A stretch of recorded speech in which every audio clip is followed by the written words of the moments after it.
বৃন্দাবন ছেড়ে চলে গেছে। রাধারানী একাকী সারা জীবন বহু কষ্ট করেছেন তিনি। বৃন্দাবন ছেড়ে রাধারানী কখনো যায়নি, কিন্তু কৃষ্ণচন্দ্রকে বিভিন্ন কার্যের মধ্যে তাকে যেতে হয়েছিল। কখনো তিনি দ্বারকা, কখনো তিনি মথুরায় তাকে গমন করতে হয়েছিল, কিন্তু রাধারানী কখনো বৃন্দাবন ছেড়ে যায়নি। তাই তিনি যখন এই বৃন্দাবনে ছিলেন না, তার এই কষ্ট, বিরহ, যন্ত্রণা, রাধারানী বহু কষ্ট, এই জ্বালা যন্ত্রণা ভোগ করেছেন। তিনি সখীদের মাঝে বলছেন, আজ কৃষ্ণ মনোমোহিনী কৃষ্ণ বিনোদিনী কইছেন বধুর কথা, আমাদের কৃষ্ণ বিরহে দশ দশা। উজ্জ্বল নীলমণি গ্রন্থে বললেন, চিন্তাত্র জাগরুদ্দে মলিনাঙ্গতা তাণ্ডবম ব্যাধের মাদ মোহ মৃত্যু দশা দশ। তাই আজ রাধারানীর অর্ধপার্য দশা। কখনো তিনি কৃষ্ণ নাম পেয়ে চেতন হচ্ছেন, আবার কখনো কৃষ্ণ কৃষ্ণ কৃষ্ণ কৃষ্ণ বলতে বলতে ভূমে গড়াগড়ি যাচ্ছে। সখীরা রাধারানী এমতন অবস্থা থেকে দর্শন করছেন এবং পদকর্তা আমার রাধারানীর ভাবটি দর্শন করছেন, সাধন নেত্রে বৈষ্ণব পদাবলী কলম দিচ্ছেন। রাধারানী সখীদের মাঝে বলছে, ওরে সখী, আমি বহু আশা করে আমার হৃদয় মাঝে একটা কৃষ্ণ প্রেম বৃক্ষ, একটা কৃষ্ণ প্রেম বৃক্ষকে আমি রোপণ করেছিলাম, যাতে আস্তে আস্তে সে বড় হয়, আর বড় হয়ে আমার এই তাপিত অঙ্গ কৃষ্ণ বিরহে যে চলে যাচ্ছে, এই তাপিত অঙ্গ আমি ওই কৃষ্ণ বৃক্ষের নিচে বসে বসে আমার তাপিত অঙ্গ শীতল করব। কিন্তু সে আশা আমার বিফলে গেল। বলে কেন? যেই না কৃষ্ণ বৃক্ষটা একটু বড় হতে শুরু করেছে, রাধারানী কথা বলতে বলতে বলছে আত মানে সূর্য কিরণে পতিত হওয়া। তাই গাছটা যেই আমার একটু বেরিয়েছে, সবে মাত্র অঙ্কুর হয়েছে, অমনি সেখানেই গাছটা আমার মরে গেল। তাই সখীর মাঝেই রাধারানী কথাটা প্রকাশ করছেন, পদকর্তা বৈষ্ণব পদাবলী কলম দিচ্ছে। এখানে একটা ত্রিওট আছে, আপনারা যদি বলেন তাহলে গাইব, আর যদি বলেন না তাহলে আমরা একটা লোফার পদ দিয়ে চলে যাব। লোফার পদ দিয়ে যাই। হ্যাঁ, প্রেম অঙ্কুর আহত যত ভেল ও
হতে পেল না অঙ্কুরেশ কায়ে গেল, পল্লবিত হতে পেল না অঙ্কুরেশ কায়ে গেল, পল্লবিত হতে পেল না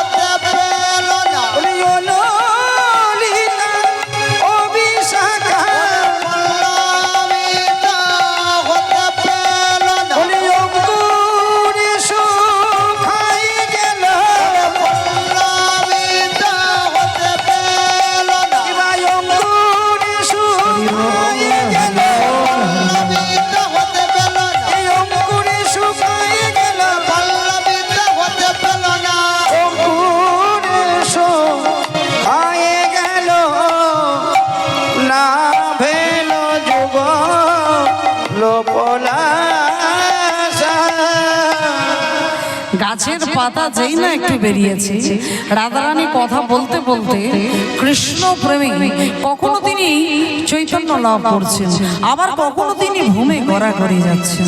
কেন মা? কৃষ্ণ বিরহের 10 দশা। আমরা একটু তিলক সেবা করে, হ্যাঁ, একটু মালা জপ করলেই বলি আমরা কৃষ্ণ। অর্থাৎ ভগবান বলছে যে তার নামকে আশ্রয় করবার জন্য শুধু প্রেম এবং নাম এ দুটোকে আশ্রয় করলেই হয় মা। তাই স্বামী বিবেকানন্দ বললেন, জীবে প্রেম করে যেই জন সেই জন সেবিছে ঈশ্বর। প্রত্যেকটা জীবের মধ্যে তিনি পরমাত্মা রূপে রয়েছেন। তাই রাধারানী কথা বলতে বলতে বলছে, ওরে ললিতা, ওরে বিশাখা, আমার কৃষ্ণ প্রেম কেমন জানিস? পতিপদের চাঁদের মতো। মাগো, পতিপদের চাঁদ একবার দেখা দিয়েই চলে যায়, তেমনি কৃষ্ণ বিরহে জ্বালা যন্ত্রণা একমাত্র রাধারানী ভোগ করেছে। তাই রাধারানী বলছে যে এমন আমার প্রেম যে পতিপদের চাঁদ দেখেছিস ললিতা, যেমন চাঁদ আসে সঙ্গে সঙ্গে চলে যায়, তেমনি আমার কৃষ্ণ প্রেম, আমার যেই না প্রেম অঙ্কুরিত হতে শুরু করেছে অমনি কৃষ্ণ প্রেম সেখানেই শেষ হয়ে যায়। মাগো, আমরা অনেকেই জানি যে রাধারানী কৃষ্ণ বিরহের জ্বালা যেটা ভোগ করছে, কার অভিশাপ? কার অভিশাপ বাবা? হ্যাঁ, আমরা সবাই জানি যে যমুনাটা অবস্থান করছে কোথায়? বৃন্দাবনে। তাই বৃন্দাবনে যখন সেটা অবস্থান করছে তখন যমুনা তো যমুনা ছিল না মা। যমুনার নাম কি ছিল? তিনি কে ছিলেন? তিনি ছিলেন গোলকের বিরজা, সূর্যের কন্যা, নাম হলো বিরজা। তিনি একা আসনে বসে বসে গোবিন্দের সাথে লীলা বিলাস প্রেম আকৃতি করছিলেন। এমন সময় সংবাদটা শুনতে পেলেন নারদ মহামুনি। নারদের পেটে কোনো কথা থাকে না, তাই নারদ ছুটতে ছুটতে ছুটতে গিয়ে জিজ্ঞাসা করছেন, রাধে জয় রাধে, রায় তোমার প্রাণবধূ কোথায়? বলে সেটা তো বলতে পারবো না, তবে নিশ্চয়ই কোনো না কোনো জায়গায় তিনি অবস্থান করছে। নারদ মহামুনি বলছে, আমি দেখে এলাম যে তোমার প্রাণবধূ গোলকের বিরজার সাথে প্রেমাসনে বসে রয়েছে। রাধারানী কথাটা শোনা মাত্র ছুটতে ছুটতে ছুটতে ছুটতে আসছে মাগো। ভক্তমণ্ডলী, ভক্তিমতী মায়েরা আমার, যখন তিনি ছুটতে ছুটতে আসছেন তখন দেখছেন দরজায় দাঁড়িয়ে আছে শ্রীরাম সখা। রাধারানী এসে বলছে, শ্রীরাম, আমাকে একটু দরজার মধ্যে ওই দৌড়টা একটু খুলে দাও, আমি আমার প্রাণবধূর কাছে একটু যেতে চাই। বলে, যতক্ষণ না আমার সখা আদেশ না করবে ততক্ষণ কুঞ্জের দ্বার আমি খুলতে পারবো না। বলে, আমি রাধারানী তোমায় আদেশ দিচ্ছি, তাহলে তো তোমার কথাটা শোনা উচিত। বলে, না না না, যতক্ষণ না আমার প্রাণ সখা না বলবে ততক্ষণ আমি কুঞ্জের দ্বার খুলতে পারবো না। রাধারানী অত্যন্ত ক্রোধান্বিত হয়ে গেলেন যে আমি শ্রীরামকে যেহেতু কথা বলছি, অথচ শ্রীরাম আমার একটাও কথা শুনলেও না। শ্রীরাম সখাকে বললেন, শোনো শ্রীরাম, আমার কাছে যে তুমি বাজে দুর্ব্যবহারটা করলে, আমার কাছে যে জন্য তুমি দৈত্যের মতন আচরণ করলে, এই রাধারানী শ্রীরাম সখাকে অভিশাপ দিয়ে বসলেন যে বধূকে আমার একবার তুমি দেখতে দিলে না, আজ হতে এই রাধারানী শ্রীরাম সখাকে অভিশাপ দিল যে দৈত্যের মতন আচরণ তুমি আমার সাথে করলে, তার জন্য তোমাকে জানো পরজন্মে দৈত্য কুলে শঙ্খচূড় হিসেবে জন্ম নিতে হয়। রাধারানী অভিশাপটা শ্রীরাম সখা মাথা পেতে নিলেন ঠিকই, কিন্তু শ্রীরাম সখা বললেন, শোনো হে রায়, যে বধূর জন্য, যে বধূকে পাওয়ার জন্য আমি কুঞ্জের দ্বারই খুলে দিই, সেই বধূকে পাওয়ার জন্য তুমি আমায় এমন ভাবে অভিশাপ দিলে, আজ হতে আমি তোমায় একটা কথা বলে রাখি যে আমিও আমার প্রাণবধূর সখা। তাই আজ হতে আমি তোমায় বললাম, যে বধূর জন্য তুমি আমায় অভিশাপ দিলে, সেই বধূকে হারিয়ে তুমি শত শত বৎসর হা কৃষ্ণ বলে তুমি কেঁদে বেড়াবে। মাগো, যিনি লাদিনী শক্তির ঘনীভূত মূর্তি, আমাদের ছোট ছোট কর্মফল যেগুলো আমরা 84 লক্ষ জন্ম করেও আমাদের সেগুলোকে ভোগ করতে হচ্ছে। কিন্তু একটু ভাবুন মা, রাধারানী কি পারতেন না যে শ্রীরামের অভিশাপটা ফিরিয়ে দিয়ে বা সেই অভিশাপটাকে কার্যকরী না করতে? কিন্তু দেখুন, শ্রীরাম সখার অভিশাপ এই জন্যই লেগেছিল, যখন রাধারানীকে ছেড়ে বৃন্দাবন ছেড়ে গোবিন্দ আমার মথুরায় গেলেন, রাধারানী হা কৃষ্ণ বলে কেঁদেছিলেন। যেদিন তিনি মথুরায় চলে গেলেন, যেদিন তিনি দ্বারকায় চলে গেলেন, রাধারানী কৃষ্ণ কৃষ্ণ কৃষ্ণ বলে সারা বৃন্দাবন কেঁদেছিলেন। তাহলে শ্রীরাম সখার অভিশাপটা তিনি ফিরিয়ে দিতে পারতেন, নাও নিতে পারতেন। মাগো, একটা কথা ভেবে দেখো, শ্রীরাম সখা বললেন যে নারীর মধ্যে কোনো মায়া নেই, দয়া নেই, যে নারী সখাকে অভিশাপ দিতে পারে, সেই নারীকে আজ হতে আমি তোমায় অভিশাপ দিলাম। হে রাই, এ জগতে দুর্গাকে মা বলবে, লক্ষ্মী মাতাকে মা বলবে, কালী মাতাকে মা বলবে, কিন্তু তোমাকে কেউ, রাধারানীকে কেউ মা বলে ডাকবে না। ডাকে বাবু? রাধারানীকে কোনোদিন মা শব্দ উচ্চারণ পেতে শুনেছেন? কোন গ্রন্থে, কোন শাস্ত্রে রাধারানীকে কেউ মা বলে ডাকে না। কারণ শ্রীরাম সখার অভিশাপ ছিল, আর যে বধূকে হারিয়ে তুমি আমায় অভিশাপ দিলে, সেই বধূকে হারিয়ে তুমি শত শত বছর কাঁদবে। মাগো, আমাদের মতন আমরা সাধারণ জীব, আমাদের মতন পাপাচারী কামাচারী ব্যক্তিরা সেই কর্মফল ভোগ করতে হচ্ছে, কিন্তু রাধারানী সেই কর্মফলকে তিনি নিজে মাথা পেতে নিয়ে নিলেন। ভাববার বিষয় আছে, বস্তু আছে। আমরা লীলা কীর্তন শুনি, আমরা যেখানেই ভগবানের নাম হয় সেখানেই আমরা কথা শুনতে চাই, ভগবানের কথা শুনবার জন্য আমরা আকুল হয়ে উঠি মাগো। কিন্তু তার ভিতরে একটু ঢুকে বুঝতে পারবেন যে রাধারানীও বহু কষ্ট করেছেন কৃষ্ণকে পাওয়ার জন্য। শুধু শুধু তার দাস হয়নি, বলে যে করে আমার আশ আমি তার করি সর্বনাশ, তাতেও যদি সে না চালে আমার পাশ, তখন আমি হই তার দাসের দাস। তাহলে দাস তো শুধু শুধু হতে পারবো না, ইহজীবনে প্রচুর ত্যাগ করতে হবে বাবা। তা ত্যাগ তো একটা জীবনে আসে না। ভগবান বলছি ত্যাগ কেমন ভাবে আসে? নববিধ ভক্তির যাজন, শ্রবণ, মন্দন, কীর্তন, অর্চন, পাদসেবন, আত্মনিবেদন। তাহলে ভক্ত এই দশাগুলোর মধ্যে কোনটা করতে পারে বাবা? কেউ ভগবানকে দেখবেন দেখতে ভালোবাসে, আহা কি সুন্দর ভগবানের রূপ ও মাধুর্য মণ্ডিত রূপ। আবার কেউ কেউ ভগবানের রূপের কথা শুনতে ভালোবাসে। তাহলে এক এক ভক্তের এক একটা ভাব। ভগবান বলছে যার যেমন ভাব তার তেমন ভাব।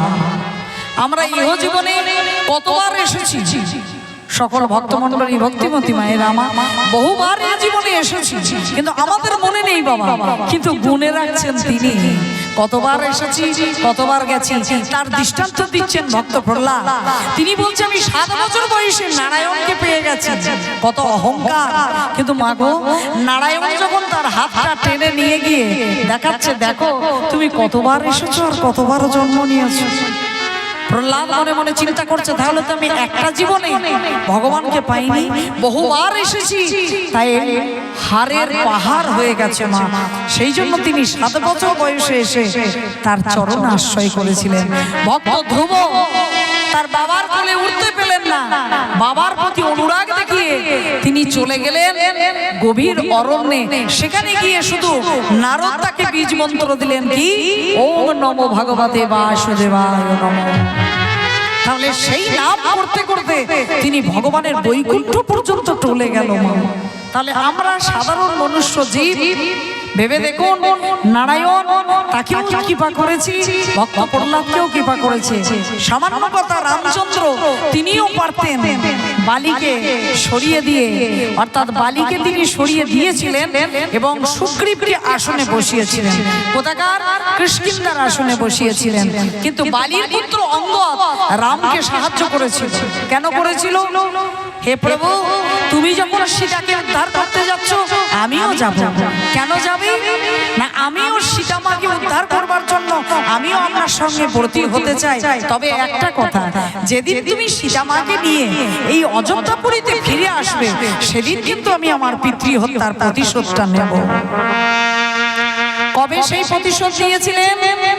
বালির পুত্র অঙ্গদ তিনি হয়ে এসেছিলেন দাপর যুগে ব্যাধ, আর ভগবান সেই ব্যাধের হাতেই মৃত্যুবরণ করেছিল, তাই না বাবু? হ্যাঁ, মৃত্যু কার হাতে হয়েছিল? স্বয়ং শ্রীকৃষ্ণ, যিনি অন্তর্যামী, তার তো মৃত্যু হওয়ার কথাই নয়, তবু তার মৃত্যু হয়েছিল। কারণ ত্রেতা যুগে বালির পুত্র অঙ্গদকে কথা দিয়েছিল যে তুমি যখন ফিরে এসে সে বলেছিল আমি পিতৃ হত্যার প্রতিশোধ নিতে চাই, তিনি বলেছিলেন ত্রেতা যুগে হবে না। কবে পারবো বাবু? যেদিন দাপর যুগে আমি কৃষ্ণ হব, আর ত্রেতা যুগের অঙ্গদ তুমি হবে দাপর যুগে জরা ব্যাধ, আর ব্যাধের হাতে আমার মৃত্যু হবে। সেদিন তোমার মনোবাসনা পূর্ণ করব। মাগো, একটা দিনের জন্য দেখুন কোন গ্রন্থে ভগবান কিন্তু ভক্তকে নিরাশই করেনি, ফিরিয়ে দেয়নি, ভক্তকে যুগে যুগে তার চরণে রেখেছে, কৃপা করেছে। আমরা সামান্য ভগবানের চরণকে আশ্রয় করতে গেলেই প্রত্যেক দিন দেখুন মা, টিভির নিচে যখন বসে থাকি আমাদের ঘুম পায় না, কোনো কষ্ট হয় না, কিন্তু ভগবানের আসরে এলে আমাদের ঘুম পায়, অতক্ষণ বসে থাকতে হয়, কষ্ট হয়। তাই ভগবান বলছে বহু কর্মকে আমরা বারবার আসি। বিদ্যাপতি পদকর্তা বলছে যে আমাদের ভগবানের চরণে তিল তুলসী সমর্পণ করতে। কোন জগতের তিল তুলসী? বাইরের তুলসী নয়, অন্তর জগতের এই দেহ তুলসীটাকে ভগবানের চরণে সমর্পণ করতে বলছে। কর্ম বিভাগে কতবার এসেছি, কতবার গিয়েছি। প্রভু, বিদ্যাপতি বলছে আমাকে জন্ম দাও, তাতে আমার কোনো কষ্ট নেই, দুঃখ নেই, কিন্তু যতবার তুমি জন্ম দেবে, ন ধনং ন জনং ন সুন্দরী যোগীরাস হয়ে কাময়ে, ততবার যেন প্রভু তোমার ওই শ্রীচরণে আমার মতি থাকে, আমি যেন তোমার চরণটা ভুলে না যাই। এই সংসার, এই ছেলে, এই মেয়ে, এই জগৎ আমার নয়, আমি এসেছি তোমার কাছ থেকে। আমি যেদিন ফিরে যাব আবার তোমার চরণেই গিয়ে পৌঁছাবো, কিন্তু এই ক্ষণিকের ভালোবাসায় আমি আমার মায়াই ভুলে গেলাম। তাই আমি আমার ছেলে মেয়ে সংসার সকলকে আপন করে তোমার চরণকে ভুলে গেলাম। কবে তোমার চরণের প্রতি আমার মতি আসছে? যেদিন বিছানায় শুয়ে শুয়ে অজস্র পোকা আমার দেহটাকে ঘুরে ঘুরে খাচ্ছে, তখন আমার এই জন্ম মৃত্যুর হাত থেকে রেহাই পাওয়ার জন্য বলছি, হে প্রভু, এবার তুমি তোমার কাছে নিয়ে নাও। তাহলে দেখুন, আমরা যখন সুখে থাকছি তখন কিন্তু ভগবানের চরণে যাচ্ছি না, যখন দুঃখের মধ্যে দিয়ে যাচ্ছি, যখন ভিতরে কষ্ট আমার ঘুরে ঘুরে খাচ্ছে, তখন আমি ভগবানের চরণে শরণ নিচ্ছি। আমরা সেই স্বার্থপর কলিহত জীব যারা ভগবানের চরণে শরণ নিতে জানি না। তাই ভগবান বলছে, বিদ্যাপতি পদকর্তা বলছে, ওগো কলিহত জীব, আমরা বহুবার এসেছি, বহুবার গিয়েছি, তাই তার চরণে শরণ নেওয়ার জন্য বাইরের কোনো তুলসীর দরকার নেই। তাহলে কোন তুলসী দেবে? বলে দেহ তুলসী দিল,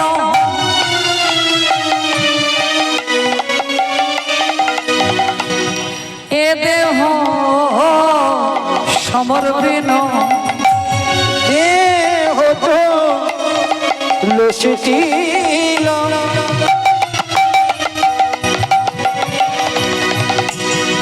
এ দেহ সমর্পিল, দয়া যেন না ছড়বে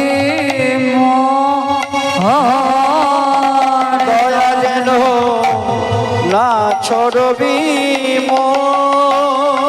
হে প্রভু, করে মবি পাহাকে পুনঃ পুনঃ গদয়তে,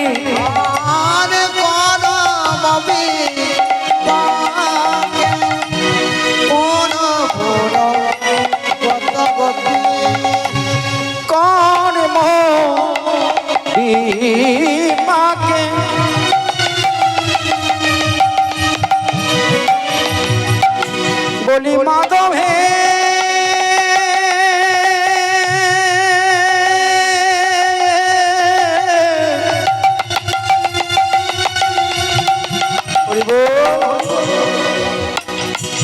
ওহে মা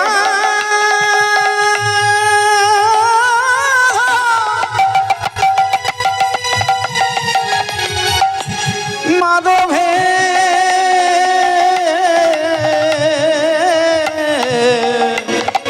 ওহে মাধব পারব বিপাকে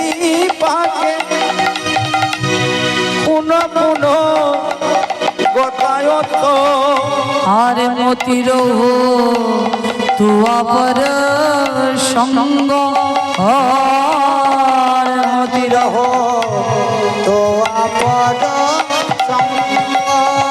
বলি ওই চরণে মতি থাকে ওই চরণে মতি থাকে ওই চরণে মতি থাকে এ জন্মে না জন্মে জন্মে ওই চরণে মতি থাকে বলি এ জন্মে না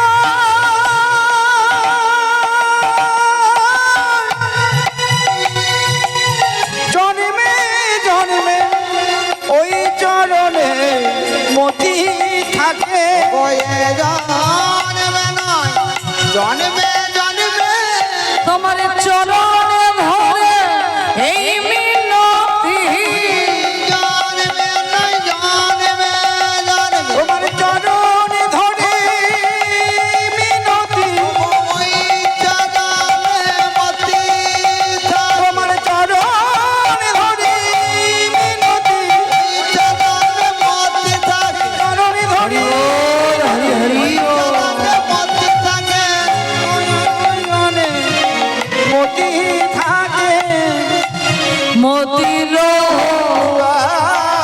বড় সঙ্গ হে প্রভু আসতে কোনো ক্ষতি নেই তুমি যতবার জন্ম দেবে ততবার পৃথিবীতে আসবো কিন্তু তোমার চরণে যেন মতি থাকে তাই রাধারানী আমার বলছি যে ওরে ললিতা ওরে বিশাখা কৃষ্ণ প্রেম আমার কাছে কেমন জানিস ওই প্রতিপদের চাঁদের মতো যেমন এলো তেমনি গেল তাই প্রতিপদের চাঁদ যেমন একটু দেখা দিয়েই চলে যায় তেমনি আমার কৃষ্ণ প্রেম এলো আর সাথে সাথেই চলে গেল